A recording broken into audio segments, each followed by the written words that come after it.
and welcome to the latest episode of the Performance Gap podcast. I'm your host, Sami Hussein, and today we're going to be sitting down with Jordan Webster, S&C coach and founder of Adapt Strength Conditioning, working with combat sport athletes from hobbyist to the elite level over the last 14 years.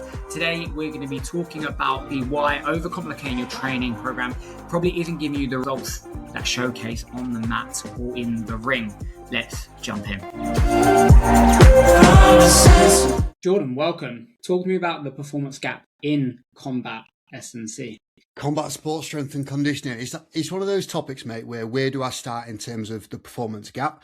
I will kind of preface this with saying that they are actually doing a lot of really good stuff. I think as a sport, as a concept, I feel like they are developing really well. But there are still a few things that I think really holds combat sports back from, being up there with a lot of other sports. And realistically, the biggest performance gap is training for the demands of their sport to enhance their performance. So really helping with the actual transfer aspect, which is ultimately what we're all about as strength and conditioning coaches. Yeah, awesome. I think trying to train with your sport in the weight room is something that you see a lot on social media. I guess from your experience with that, obviously, we don't want to delve into the side of functional sport and kind of development, that side of functional training. Talk to me a little bit how that kind of looks in combat sports yourself, what you found and kind of where the misunderstanding starts to kind of build upon in individual trainers. Yeah, so I think with combat sports, and even just kind of setting the stage before we get into this, one of the problems is we bucket combat sports into a big bucket like combat sports, but within that, we've actually got so many different individual sports that look totally different. You've done some jiu-jitsu, right? So you'll know, look, it's very grindy, it's very strengthy. There is a lot of like isometric based contraction. This is a striking sport, which is highly ballistic. You are throwing an implement, which is your fist to your opponent, so has more of a power element to it. So even within combat sports itself, we have drastically different. So that is definitely something to think about. But I feel like what I see with combat sports most of the time is because there isn't amazing education out there in terms of how they should be training and treating themselves as individuals and how to diagnose what their performance problems are and then how to solve them through specific training. Usually what happens is athletes get hoovered up by specific fitness or performance camps.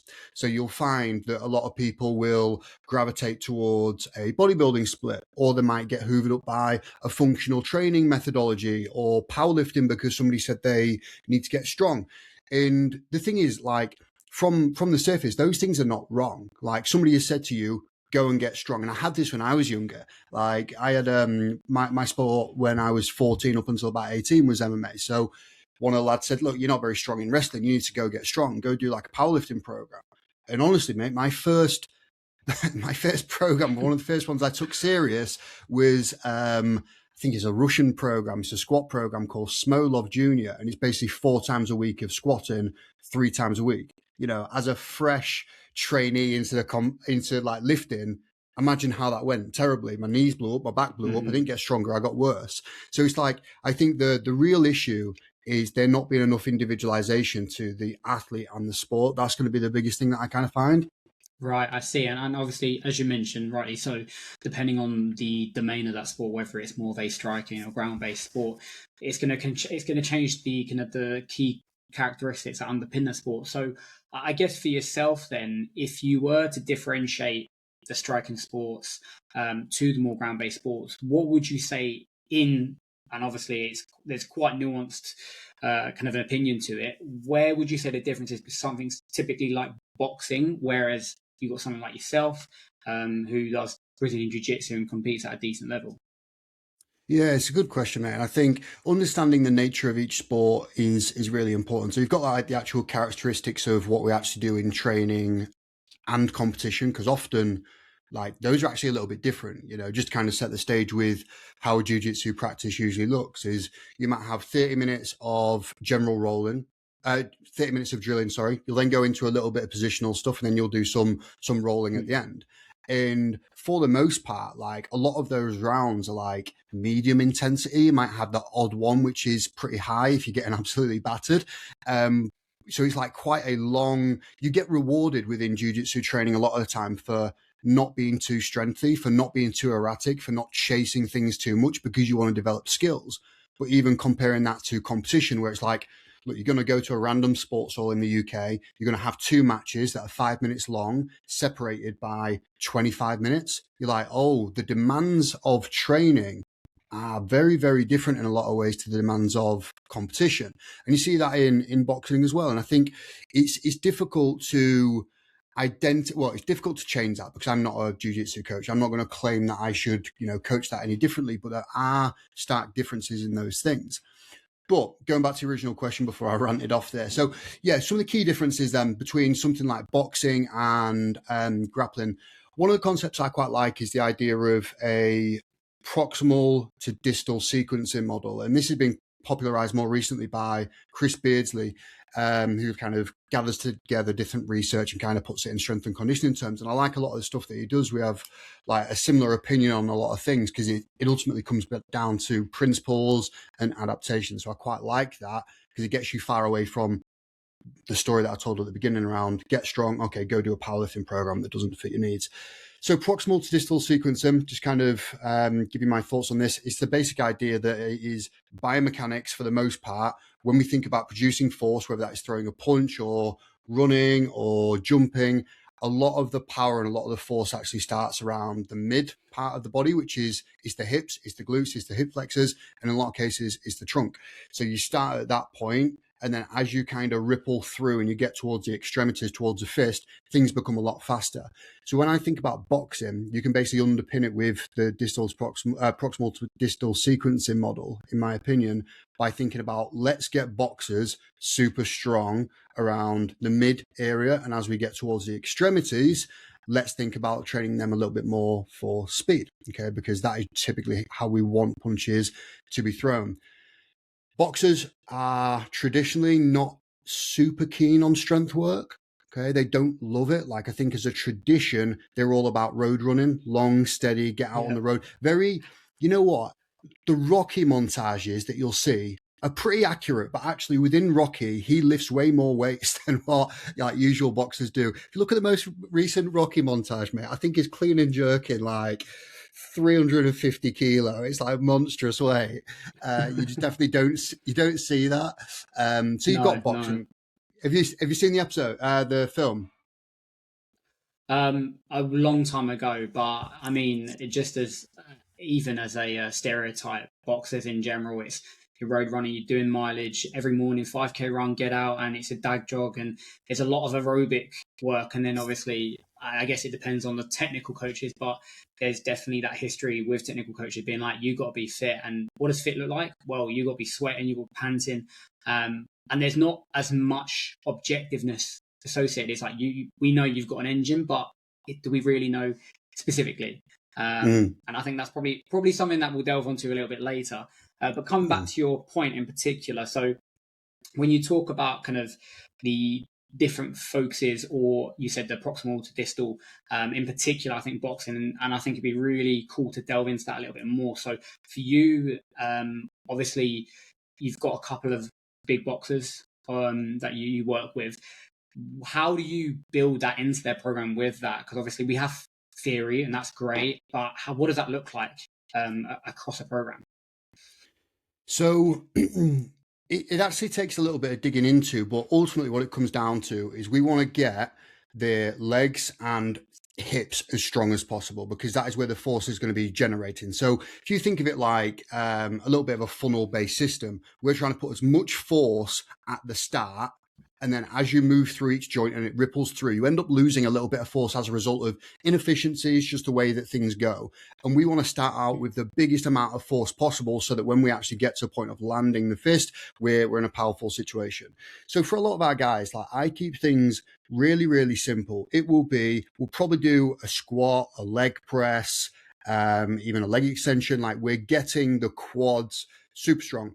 We also do glute work, okay? Huge hip extensor for us, and that we're going to be propelling ourselves forward in order to generate the force. So it's your hip thrust, it's your RDLs, it's those types of things.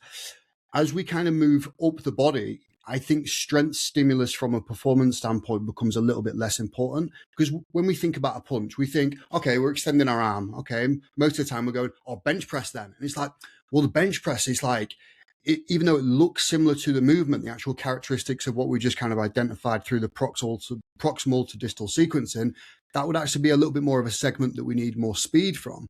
So are we then training an area that for a demand it doesn't have? However, I will caveat that whole thing with that's purely from like a performance lens if we kind of stick to that. But we still know that strength training is beneficial for injuries and impact. Ultimately, if we do a good job of boxing, we're going to be landing on something. So we want to know that we've actually got the bone mineral density, we've got the ligament, the tendon, the muscle strength in order to absorb that repeatedly for hundreds and thousands of punches over a day. So all that to say, general strength training across the full body. We will definitely still do a good amount of power work. We start off every session with power. We do some good jumping. We do some medicine ball throws, some explosive press-ups. And that is generally, from a strength standpoint, how we work. Just making sure that they get a squat, a hinge, a push, a pull in the horizontal and vertical direction with some solid rotation work, which gets heavily neglected in general, but definitely with boxers, because we, as a population, sit towards doing higher rep circuit-based work. Yeah, brilliant. I think you've literally just verbally regurgitated what a GPP to SPP, general prep to specific prep block is for most boxers in general. And I really like how you spoke about two things there. One, about the force, like force production and rate of force development, which is basically power. And as you've said, we do need resilience. We do need to build that kind of force production capability 100%. But at the same time, if we are looking for that performance outcome, then we've got to kind of match demands in that regard. Really, really cool. And so I guess the one thing that I wanted to pick out on, and I've seen it quite a lot of late, I think a couple of big names in S&C world do talk about what is functional training. Specifically, you mentioned one of the key lower body development is leg press. And I'd like to delve into that. In terms of your development, and especially in terms of exercise selection, for you, is there anything you lean more towards? And then maybe we could talk about load management in that regard. And if not, what is your kind of premise on that as a whole? Cool. So training for myself or for athletes as well? More so athletes. So more so athletes, but more for a specific goal outcome. So say, for example, you've got one of your MMA athletes or boxers, they're in a fight camp 12 weeks. In terms of exercise selection, what was there a specific focus, or is it a case by case basis? Yeah, it's a really good question, mate. And I think you could give me 10 different athletes in front of me and you'll probably get 10 different programs, even if they play the same sport and all those things. But some of my beliefs around strength and conditioning and helping our training transfer to sport is, I think chasing movements that look like your sport or have a functional element to them are often a waste of time. Just to put it bluntly, that is kind of my thoughts, because what happens when you choose functional movements, which often are highly unstable, generally pretty underloaded, you don't actually know what the limiting factor in the movement is, therefore what is the area that is receiving enough stimulus for adaptation. I think you just end up doing stuff that looks good and looks fancy and looks like, oh, this looks like my sport, therefore there is going to be transfer. But the problem with that is, so we've just kind of identified, pick any movement in the world, pick you've probably all seen versions of grabbing a cable and doing some spinnies and stuff like that. And I won't even name names about what the actual fitness camp. One person. Yeah, we're thinking of the same person. One person. Like it's the functional king, right? But the idea is to say that will transfer to sport blows my mind, because we've just identified that there is not really enough stimulus in a particular area to actually make change from a strength standpoint. It's definitely not fast enough to elicit a speed adaptation. So we're just training coordination. Okay, cool, right? If that's what we're going after, coordination, fantastic.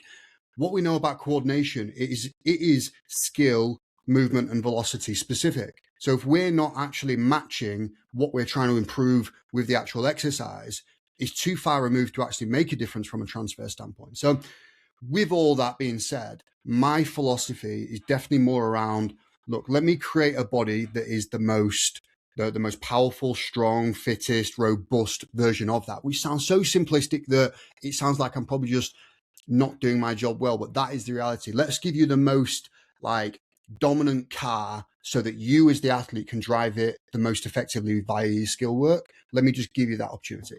So with the box of them, yeah, mate, like it's the big compound exercises like your squats, your deadlifts, your presses, your pulls, they're amazing. Like they do a really good job. But they do have some downsides. They take a little bit of time to learn, because they have so many different muscle groups involved. Sometimes they might not actually be the most effective for eliciting strength adaptations.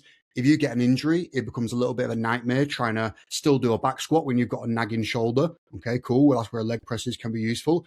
And ultimately, when you involve so many different muscle groups, there are a lot of muscle groups being worked. Therefore, the fatigue, cost to something like a back squat is a lot higher compared to a leg press. But if we're just wanting stronger legs, if we just kind of acquired this debt via the back squat that we don't actually need because it's not going to influence our performance.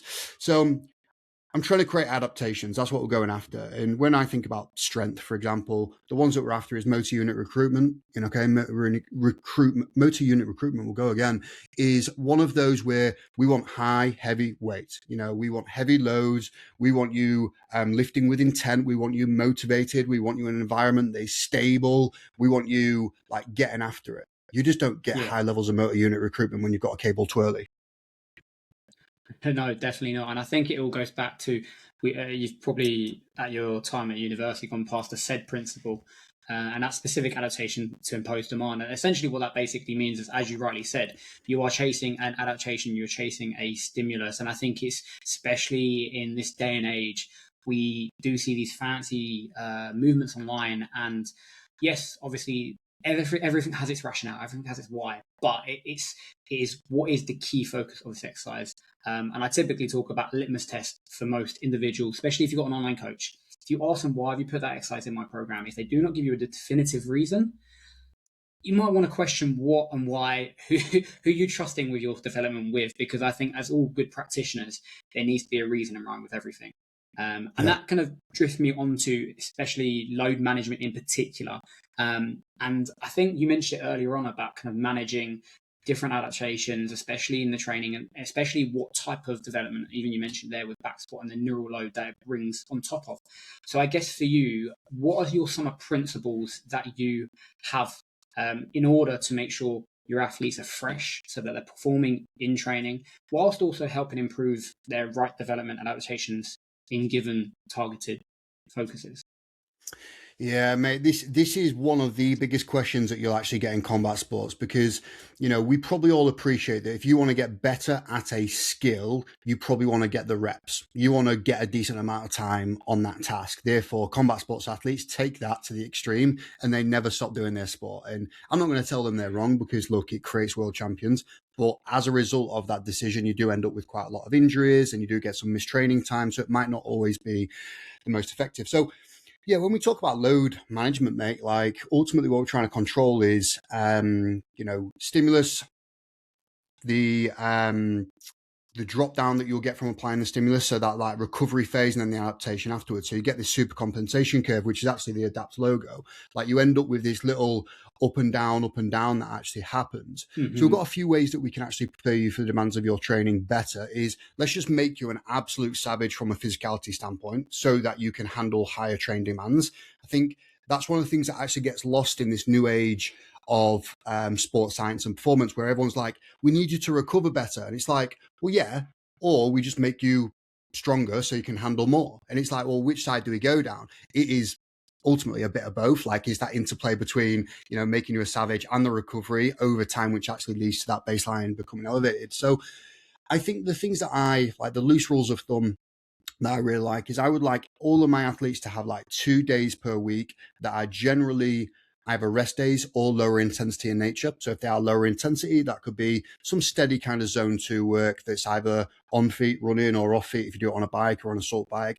So you're still getting some form of stimulus. It can keep them busy from a mind standpoint. So a lot of them will struggle psychologically having a day off, but you're still getting enough of a recovery element so that you can smash it during the week. And that leaves you roughly, 5 or 6 days where I would try to approach their training in a way where we have variance within the week. So it's not just red day, high intensity across the board, where we're just going to get increased risk of injury because we're training so hard all the time. Fatigue is just laying all over it. Therefore, you can never actually attack things to the degree that you would want. A few things about the fatigue element, mate. And I was on this chat with one of our guys the other day, and we were speaking through the whole concept. He's like, so is fatigue just like when you're tired? So can you just push through that? And I'm like, look, that is one of the symptoms of fatigue. But ultimately what we're trying to do is get rid of fatigue, because when that is present within your body, you're not able to really activate the amount of motor units within your body to get really good strength or power adaptations. So right away, you just being fatigued means that we're probably not going to get the most out of your strength and power work.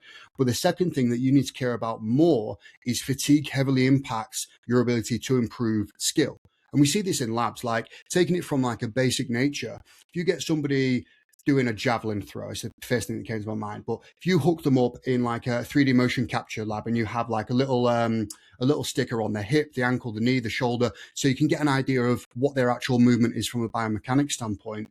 You look at them doing their skill when they are smooth, and you'll see essentially the proximal to distal sequencing, this rippling, this waving effect of one joint passing force to the next.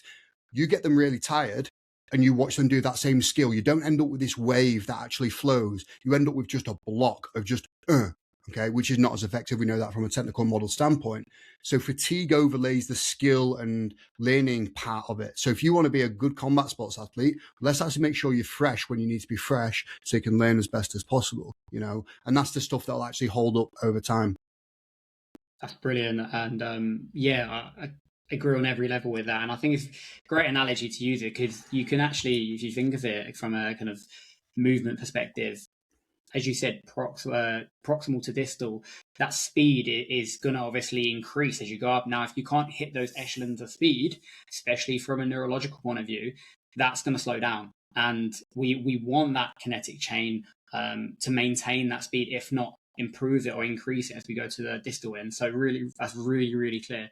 And also as well, I think what was really interesting is, I think the other side of it is, a lot of the time this stress, especially when you see it online, people talk about it, I think there's a duality with it, because obviously we've got individuals who are obsessive about making sure their HRV isn't dropped by 3%, or their resting heart rate hasn't elevated. And yes, objective data is great and we can utilize it, but I also think it goes to another degree. As you said, we want to get the body in the best physiological state possible. And depending on obviously what governs that in terms of what models we use. I remember, I think it was back at uni, there's a model that was based on rats, 1956 cell, I'm pretty sure, but don't quote me on that. And it was essentially about the stress, alarm and resistance phase. And if there's too much stress to the system, you're obviously going to break down and go backwards, but there needs to be enough of a stress. And I think that's key, especially in a combat sport, because we want to keep improving. So really awesome stuff. I think one of the elements that I would delve into a little bit there is, you mentioned these red days. Now, I know what you mean by that, but if you could break down a little bit about what this traffic light system looks like, and then specifically what a training session fits into each domain. Yeah, nice. Yeah, and basically you took the words right out of my mouth there. Traffic light system is how we characterize it. So when I first start working with an athlete, we get them to do their current weekly timetable. Okay, so everything from when you're at work, what your training looks like, just so we've got a good flow. And I loosely get them to assign a color to it. And it's just high intensity being red, medium is amber, and then low intensity being green. Okay, so across the week, what I want to see is a good little balance, a nice healthy plate of a little bit of red, a little bit of orange, a little bit of green. How often do I see that when I first start working with people? Never, right? Usually it's one or the other, to be honest. It's either Spanish white. flag. Yeah, literally, like it's not great. So we start to make a little bit of change to it. But when we think about red sessions for me, or the high intensity sessions, what that basically entails from a combat sports perspective, that is like your sparring, it is like getting a lot of high intensity rounds. It might be your wrestling. It's the super high physical and neurological load stuff. From a gym perspective, that is your sprint work, it is your heavy strength training, particularly lower body. I feel like has a little bit more of an impact on us from a fatigue standpoint. Like it taxes us a little bit more, and anybody that's lifted weights kind of knows that straight away. Like having DOMs or a tired lower body, it kills you. So that's what I would book it as, like your red stuff. And realistically, we're talking 2 per week of like actual red days is what I kind of aim for, if we're really going after it. We then look at like your amber, which is your medium intensity work, and it is just you're collecting good work. You're collecting good work. That might be your more kind of medium based intervals that aren't too long, aren't too short, or just kind of middle ground work. From a gym perspective, that's upper body. It's your less heavy lower body work.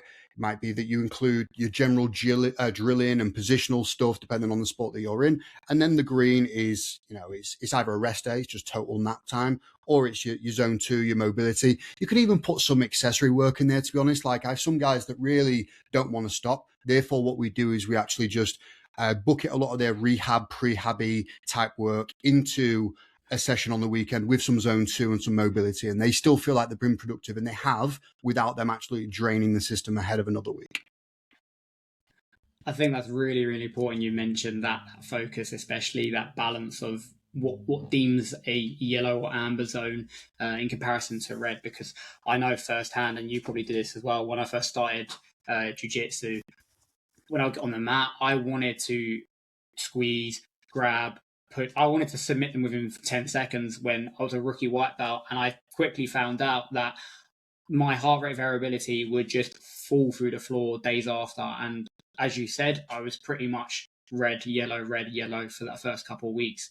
And I think it's an awareness piece as well, because you feel like you come off the bat, you've been beaten up, you feel like you've been hit by a bus. And to some people, especially what we see online, that's good.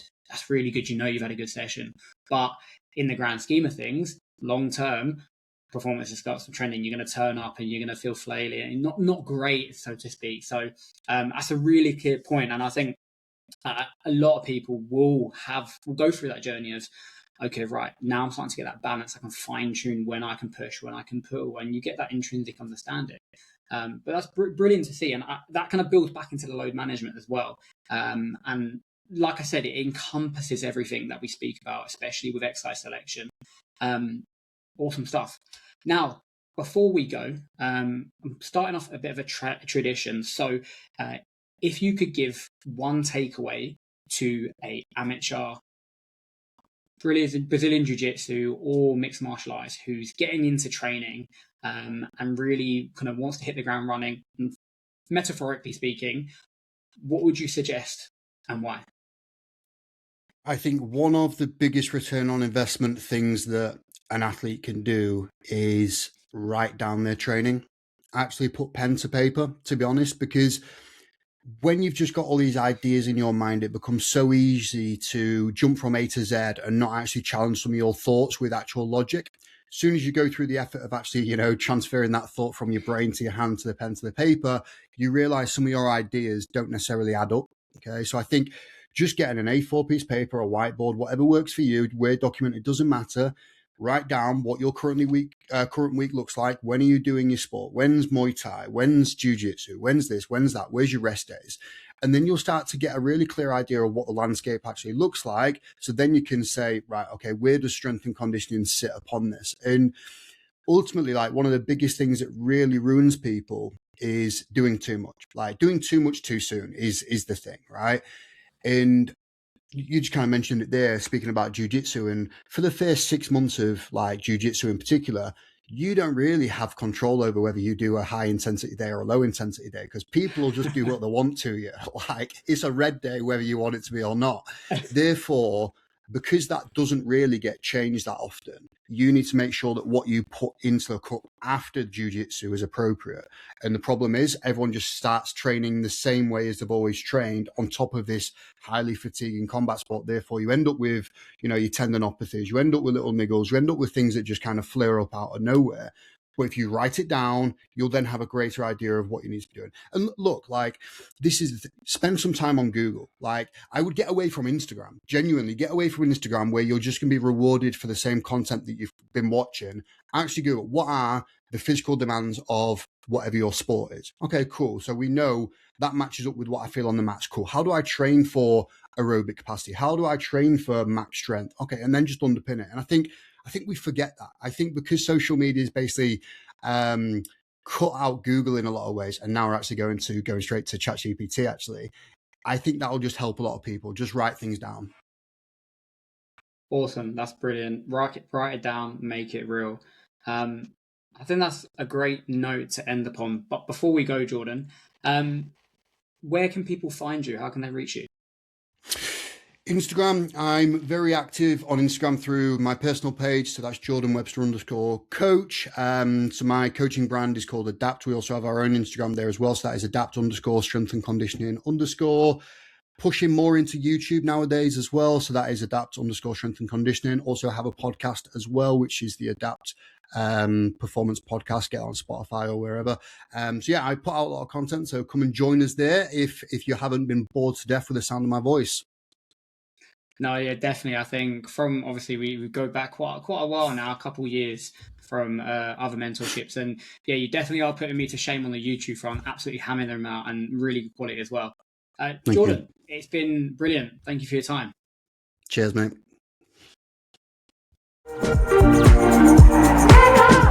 And thanks to Jordan for jumping on and sharing his expertise with us. And thank you for yourself for tuning in. Be sure to check out the show notes to reach Jordan and all things Combat S&C. Now, if you're an everyday athlete looking for one-to-one support with all your physical development, becoming stronger, fitter and faster in a matter of months, be sure to book in a strategy call on our website. That's SamiHusseinSC.com. Alternatively, you can drop me a DM on my Instagram. Until next time, I'll see you soon.